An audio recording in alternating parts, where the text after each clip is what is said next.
Perkenalkan, nama saya Septiana Putri dari kelas 11 MIPA 7, nomor absen 27. Saya akan mempresentasikan tentang gerak atletik.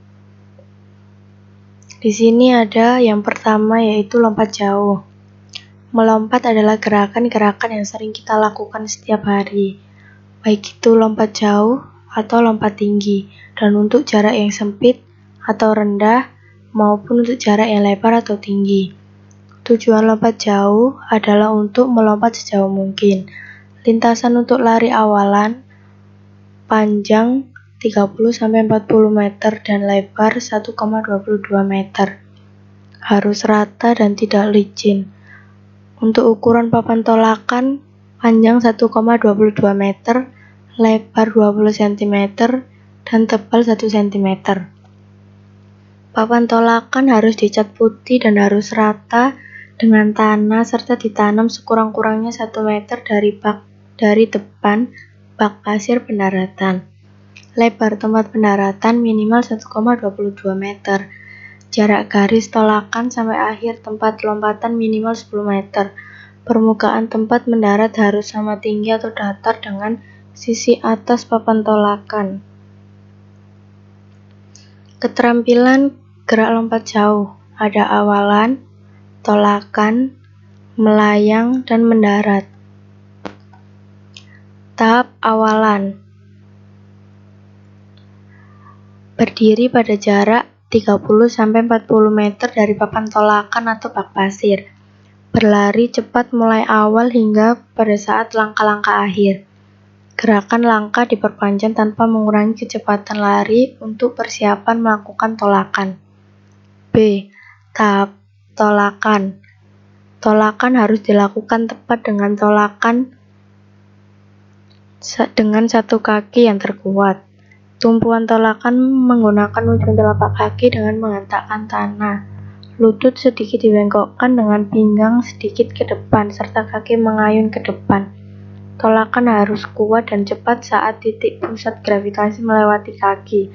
Kedua lengan diayunkan ke depan untuk menjaga keseimbangan pandangan mengarah pada tempat pendaratan dalam tolakan.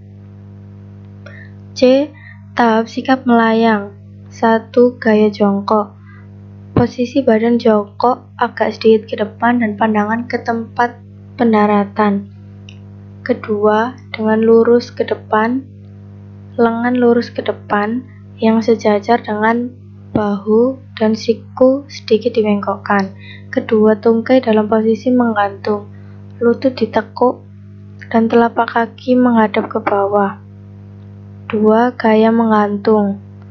Pandangan ke arah pendaratan, kedua lengan mengarah ke atas, kedua kaki dalam sikap menggantung.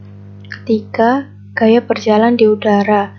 Tolakan yang kuat dan dinamis setelah tolakan kaki ayun dibawa ke depan, ke bawah, dan ke belakang. Kaki tolak membuat gerak yang berlawanan ke depan. Langkah kaki yang khas. Lengan kiri mengikuti irama kebalikannya dengan gerak kaki sebagai persiapan. Kaki ayun dibawa ke belakang. Kaki ditekuk hingga hampir menyentuh pantat, kemudian berayun ke depan mendekati kaki lainnya. Kaki bagian bawah diangkat untuk dapat mendarat secara bersama-sama. D. Tahapan mendarat. Kedua kaki diluruskan ke depan rapat, lutut agak ditekuk, dan telapak kaki mengarah ke pendaratan. Posisi badan dibawa ke depan dan pandangan ke tempat pendaratan. Kedua lengan lurus ke depan dengan lutut agak dibengkokkan. Kedua kaki mendarat secara bersamaan dalam posisi seimbang dan mengeper. Yang kedua ada jalan cepat. Perbedaan jalan dan lari.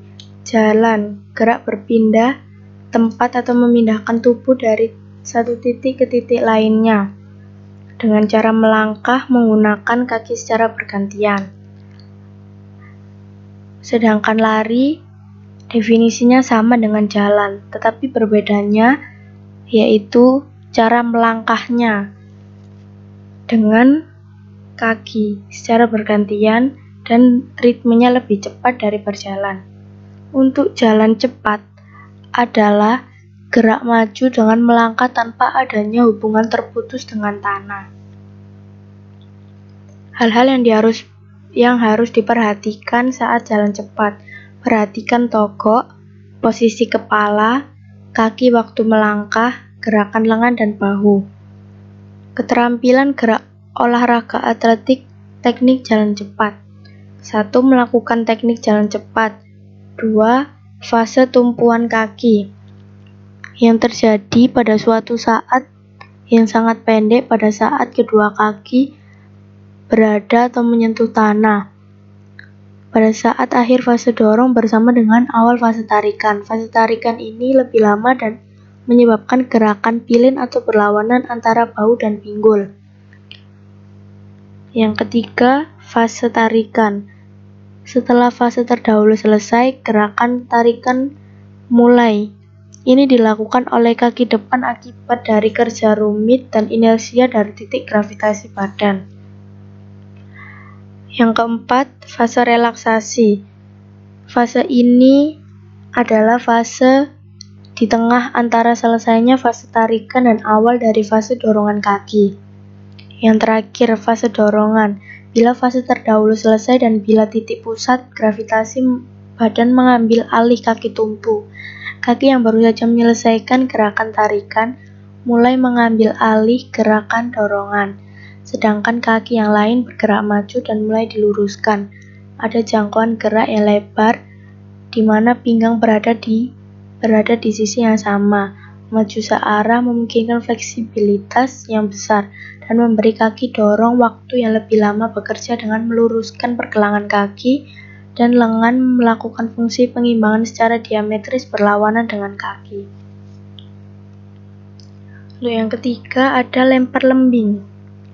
Lempar lembing adalah salah satu nomor lempar dalam cabang olahraga atletik. Tujuan lempar lembing adalah mengukur hasil lemparan sejauh mungkin sesuai tata cara tertentu.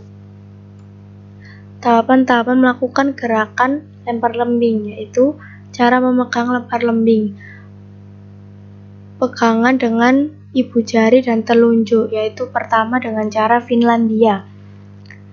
Jari tengah dan ibu jari yang memegang peranan penting untuk mendorong tali pegangan pada saat melempar. Yang kedua, cara Amerika. Jari telunjuk dan ibu jari memegang peranan mendorong tali pegangan lembing pada saat melempar. Yang ketiga, cara menjepit. Menjepitkan lembing di antara dua jari tengah dan jari telunjuk, sedangkan jari-jari lainnya memegang seperti biasa. Seperti pada gambar yang sudah tertera. Sekian presentasi dari saya.